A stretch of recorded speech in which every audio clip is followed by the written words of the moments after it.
Compete in everything you do. Compete on the practice field, compete in the weight room, compete in the classroom, compete in everything. We need to win the drill, win explosive, move forward. So I hope compete in every single aspect of your life. Here's what's great about college football this year. 40, 30, 20, 15, 10. A lot of time. Runs out of time, and down he goes. Touchdown! Penn State, 93 yards. Unrivaled, the official podcast of Penn State football. Welcome into the Unrivaled podcast, the official podcast of Penn State football. Speaking of official, it's finally game week. Penn State versus Idaho, August 31st, 3:30 p.m. Eastern Time inside Beaver Stadium. Before we completely shift our attention towards the first matchup of the season, we want to welcome in a special guest to number 11, Micah Parsons. Micah, how you doing, man? Yeah, I'm doing great, Mitch. How you doing? Good. I mean, it's finally game week. You finally get to run outside of that tunnel inside Beaver Stadium. How much you looking forward to that? Man, I'm ready to see all the fans come out, 100K, best in the world, man. Just enjoy and put on a show for the fans, man. What is a game week like for Micah Parsons? I know you guys as a team, obviously you do your thing in the meeting rooms, you do your thing throughout the week, but for you, what do you like to try to accomplish in a game week? For me, I just like to have fun, just go out and practice, enjoy my time while I'm at practice, then, go home, play some video games, maybe watch a little bit of film on things that I'm not sure or need questions up on, or, watching what the team's going to run so I know what keys and what things are going to pop up in the game, but really have fun all the way up until game day. Really, I'm all fun and games. Even Friday night at dinner, everyone's serious. I'm just having fun, really enjoying the college experience and playing for Penn State. Then Saturday, right before kickoff, I just, hit a switch. You got to have a switch. What allows you to be so loose? Because like you said, a lot of guys are tense, a lot of guys are jittery, nervous, whatever it is. But it seems like every day when we see you out at whether it's practice or in the community, whatever it is, you're just loose. You're having fun. Because I feel like that's what life all about. And, you got to enjoy your time while you're here and, really just have fun. No one likes an uptight person. I just like to have fun, show people a different side of who I am and, what I want to be as a person, and really, bring up people who's down and put smiles on people's faces. That's what I really like doing.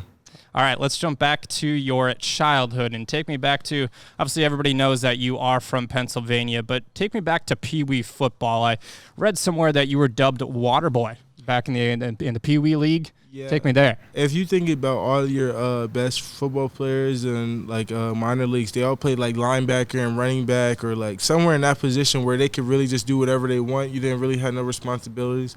See ball, get ball, and I had that type of mentality where I was at a young age and I was playing linebacker and they'd just blitz me every play. And eventually they came up with the name the Water Boy because I didn't have nothing to do except for blitz and tackle people in the backfield. So they called me the Water Boy like Bobby Boucher. So you were 5 years old, 6 years old, whatever it was, straight blitz package every single time, just lighting dudes blitz, up. No coverage. We're real run heavy in Pee Wee. They don't really throw it that much. So when did you know? I mean, I think it's probably pretty fair to say that some coaches and some parents or whatever it is knew that you were playing on a different level when you were young, but did it ever run through your head kind of at that age that you were different? Yeah, I hear from a lot of people, a lot of coaches would come up to me after the games and be like, we really just planned for you. They'd watch our tape. And, I didn't really know what that stuff meant. I didn't even know it, I wasn't really big on college football. As a young age, I was like, I just want to go to the NFL. I didn't even know there were so many steps in between. So people would come up to me. I had a lot of mentors. One passed away a couple years ago, Coach Ham. And, he really guided me into the right direction, made sure I did things the right way, really coached me up all the way up until I left for high school. So that was really hard for me when he passed away. But yeah, there was a lot of people that really helped me along the way. And even when I was in middle school, a guy named Coach Kessler, my freshman football coach, he was like, you're probably the best athlete to ever come out of here. And I wouldn't just say that. You'll be better than anyone around here.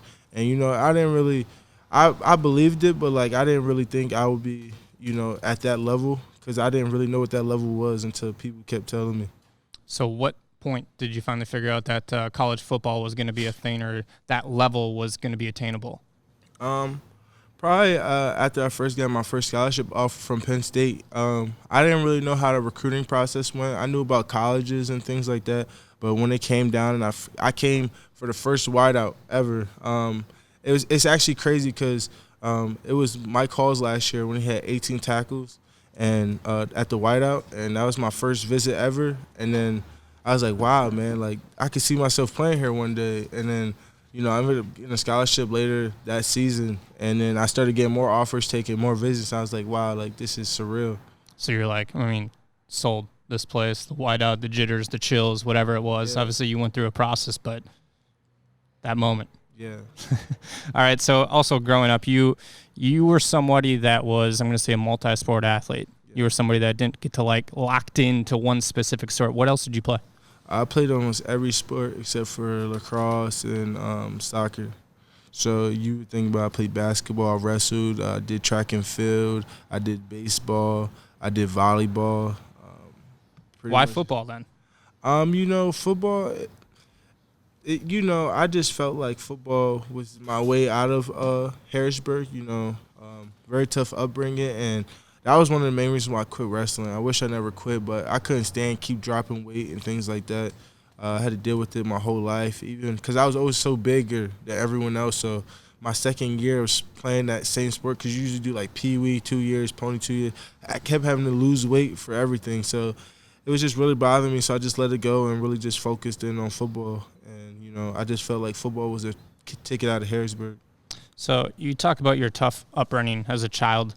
What did you learn from all that stuff? I think it's not everybody necessarily knows about what you went through, but it's probably pretty fair to say that some people do as well. But what was the biggest thing that you learned from that? I really learned that, you know, parents really have hard choices. You know, my parents split up at a young age, and, you know, it was really tough for me. And it was just me, my mom, my brother and sister all in the house, and, you know, moving house to house, really struggling, not really, like, doing everything that I wanted. You know, obviously, you know, there's a lot of jealousy seeing all of my friends doing way better than I was. So, you know, that was tough. But, you know, it was a lot of hard choices. My mom made a lot of choices, and, you know, how hard you really have to work. I see my mom at one point work 3 jobs, like never coming home. She'll deliver papers at 4 in the morning, go to work, and she'll deliver papers from like 4 to 7 in the morning to people's houses, then go to work at 7:30. She'll come home, take a 30-minute nap, go to work, be at work by 8, worked about 5, 6 o'clock, and then she would pick up, just for us to have a nice Christmas, she picked up shifts at Target and worked from like 6 to 10 or 6 to 11 closing. And like I picked up and I just saw how hard she worked for us. And, you know, I just want to find a way to give back to her. So you basically like never saw her. Yeah, you know, we basically like, that's how I learned how to be a cook. My mom, she was like, start this up for me. This is how much you add. And, you know, she still teaches me how to cook. And, you know, I had to basically, me and my brother and sister had to provide on our own. She would bring things home if she could. She'll probably bring home a pizza if she got off too late and she didn't feel like cooking. She was tired, but that was mainly it, man. So your parents split up, and like you said, you moved in with your mom and kind of went wherever she went. You learned how to cook. You learned how to kind of live on your own a little bit. But looking back on that, how do you think that experience kind of bonded into what your relationship is today? Man, that's like my best friend now. Like, we do everything together. I'd be like, Mom, I'm coming home for like 3 days. Let's go on a vacation or something. Like, we could split it or do something like that. You know, do something nice. You know, I try to spend a lot of time with her as much as I can.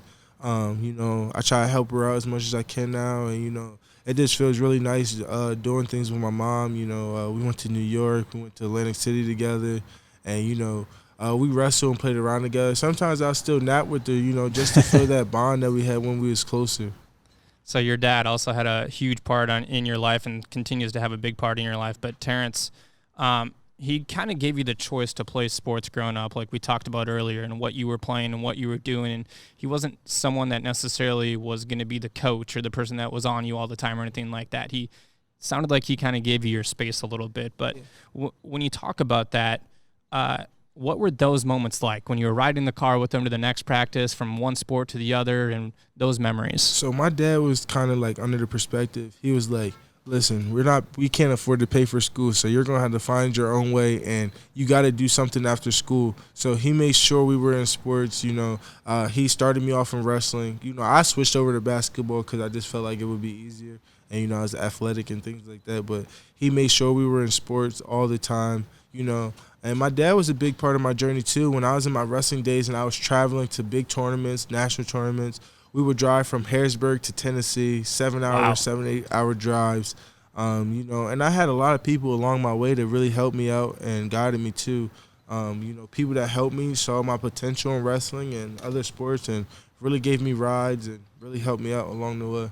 So having a couple parents that are vocal and like to be a part of your process when you were going through the recruiting thing, how difficult was that to have? I mean, several voices, and obviously those voices are extremely important in your left and your right ear, but how difficult was that?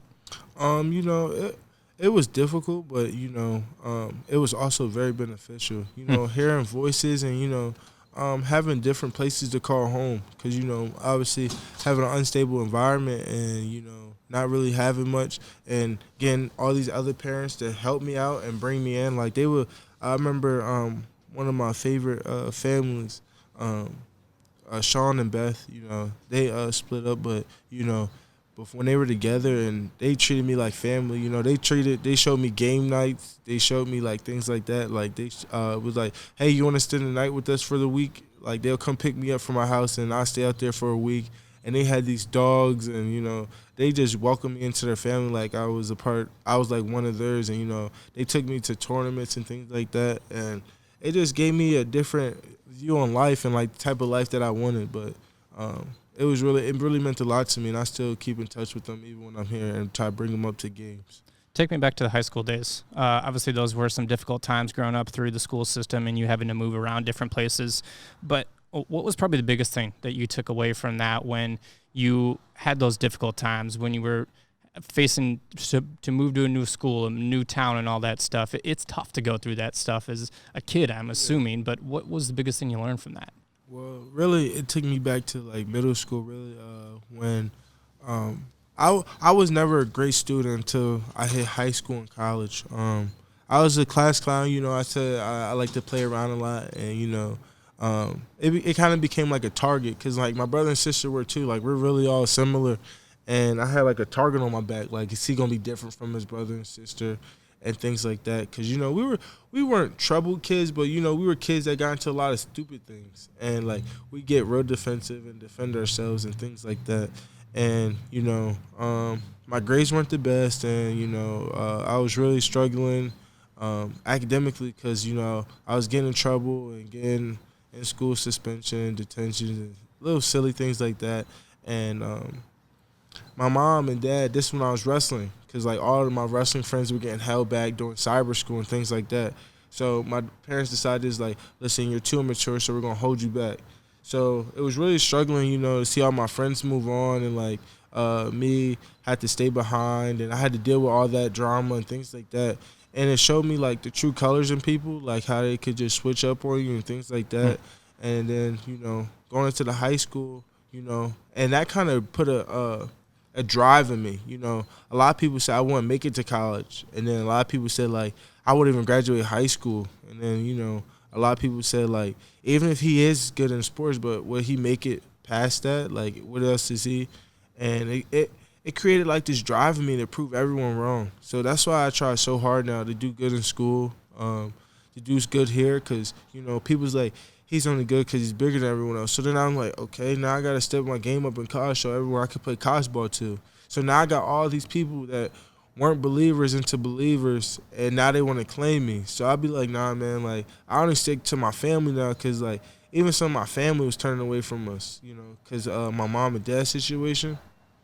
So now, I really just focus on my family, and I have such a tight circle and, like, people I talk to and really close with because, like, I don't trust too many people anymore.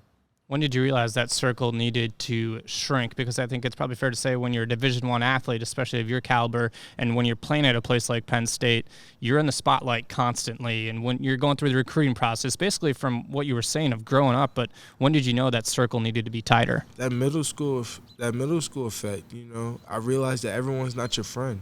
Everyone will joke with you and laugh with you, but when things come to crumble, who really has your back? And, you know, those guys I'm still friends with had my back from that time on. And, you know, I didn't have to prove myself to them. They accept me for what I was and who I am. And, you know, I really appreciate those guys. Tell me about the move back to Harrisburg. You moved in with your grandmother, I believe, correct? Yes. And your mother. So what was that like, having to go back to Harrisburg, and you ultimately did what you did there? So basically, you know, I had to move out my 2-bedroom, 3-bedroom apartment in Lingelstown, because I had moved from uptown Harrisburg to Central Dauphin area to we had a house, and then once my parents split, we couldn't afford the same things that we were doing. And then we moved into an apartment, 3-bedroom, me, my brother, and sister. And then we moved from there to my grandmother's house. You know, it was hard because, you know, I was sharing a room with my mom in my grandmother's house, you know. And it's like, I'm a junior in high school sharing a room, so that was like, you know, annoying. Like, it's hard. I couldn't do anything, and my grandma's one of them people who's like hate having people over, so I couldn't have no friends over. You know, I didn't drive, so it was really tough for me. Like, I really just hated it. And then my mom finally got a place on off of 25th Street in Harrisburg, and you know that I was so hyped. I was like, finally, I got my own room again. Like, jeez. So you know that was real tough. So then you go on to play for the Cougars, and you play a little running back. You kind of played all over, it sounds like, a little bit, but running back, you enjoy running over dudes in practice here at Penn State and stuff like that. But you rushed for over 1,200 yards, 27 touchdowns, and helped lead them to an undefeated season for the first time in like 40-plus years or something like that. Yeah. What was that like? You know, that was a great team. You know, I really felt like we should have went further, you know, but, you know, things happen. It was like the perfect antidote. Like, we're an RPO team, and it was pouring down rain, and, you know, things just didn't turn our way. And, you know, it was a short season because it felt like every game we were done at halftime. Like, we would drop all those – like, all my games, the 10 games, 9 of them I was finished at halftime. Like, Coach pulled me at halftime. So, like, all of those is, like, literally, like, probably 8 games, like 4 or 5 games worth of stats. Fast forward to Penn State, all right? Now, we'll talk about your journey specifically and how you got here in a second, but you call yourself Sticks. Why do you wear number 11?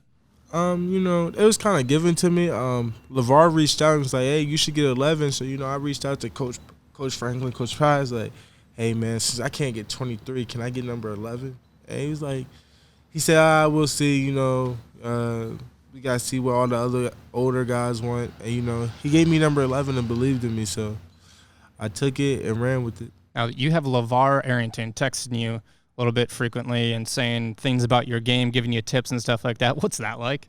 You know, that's like I would look at him as a father figure now. After going out to his house, spending time with him and his family, great guy, great family, man. His daughter, Penny. It's funny, her name is like Penetricia. And you know why? Because Penn State. Like, he's a diehard Penn State guy. You know, and listening to someone who's a high draft pick, high everything, you know, smart guy, everything, and really just taking in his knowledge. He taught me things like in different perspectives that I never thought to look at like that. So, you know, having that guy, you know, to look up to and someone to guide you in the right direction and motivate you, that's something that I think every player needs. Speaking of father figure, I think it's probably pretty fair to say that Coach Franklin is also that for you, as well as some of the other coaching staff on this team. But take me back to your recruiting process. And obviously everybody knows that you committed here, then decommitted, and went through all that stuff. But what'd you learn from that? And just take me through the process from start of when Penn State kind of welcomed themselves in the door of your household, and then to how you ended up here. You know, Coach Pry and Coach Franklin gave me an offer end of my freshman year, you know, towards like middle end. And I took the offer, and I was, like, so grateful, you know.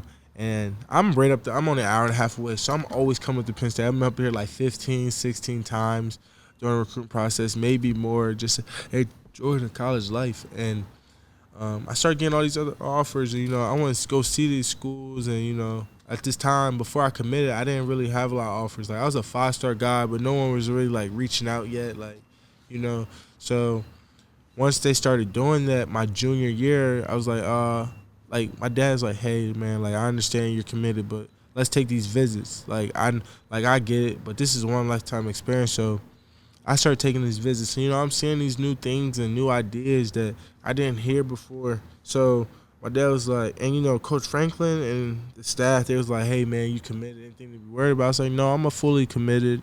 And they was like, well, we can't have you taking visits because everybody else want to. So that's when I had to make the mature decision, like, hey, like, man, let me just decommit. And then we could see, let me just take my visits. And I asked him before I did, I was like, do I still have a scholarship available offer? He's like, as long as you want to come here, you have a scholarship offer. So I was like, okay, thank you. And then I hung up, I made sure we kept a good relationship. Ohio State was heavier with me. I was really good with Ohio State, and I thought Georgia and Nebraska was strong on me too.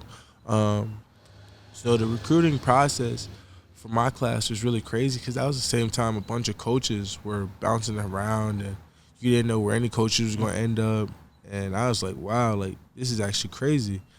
And then, USC was in there. I took a visit out there, and, that was really nice. Obviously, L.A., downtown, primetime L.A., so that was, like, really sweet. But I just thought, like, my recruiting process was really bizarre. But I thought, like, I could enjoy it. Like, you only get that one process, and nobody will understand what it's like unless they're in their shoes. Especially, like, if you're a highly rated recruit, I pretty much was, like, top 5 in the country on every site and things like that. So, obviously, people are going to buy into my thing a little bit more. So, it was that. But I kept it pretty, like, simple and, like, where I wanted to do in my eyes. How did Coach Franklin and his staff kind of stay true to you after you decommitted? You said you kept close contact with them, asked if the offer was still there. It was still there. And then, obviously, there comes a day when you commit to Penn State again because you're here. But how did they stay true through that process? Because you see that so much in today's recruiting world of people committing early, then decommitting. But how did they stay true to you? That's why I felt like it was good with Coach Franklin and Coach Pry. And that was one of the main reasons why I committed. So, and on my last day, it was between Georgia, Oklahoma, and Penn State. And I'm like, what type of coaching staff do I want to play under? And what type of system and group of guys do I want to be with? And, obviously, they're all great schools. These schools is always ranked pretty good.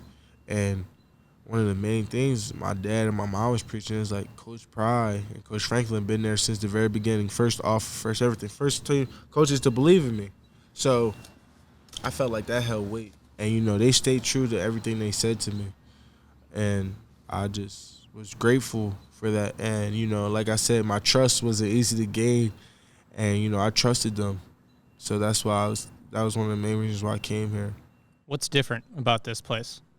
This pipeline, the tradition here, crazy stadium, crazy fans. They're becoming one of the best facilities in the country, upgrading everything. You got this great group of coaches who really care. They bringing in great coaches, great coaching staff, great people out here. I could walk somewhere and they could greet me so well. Great hospitality around here in State College. You don't really get that at a lot of places, and it's in the middle of nowhere, so you can really work on your craft and really lock in on what you want to be and what you want to do.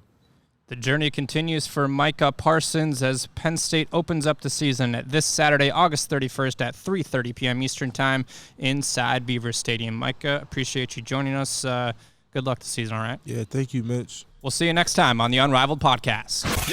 Unrivaled, the official podcast of Penn State football.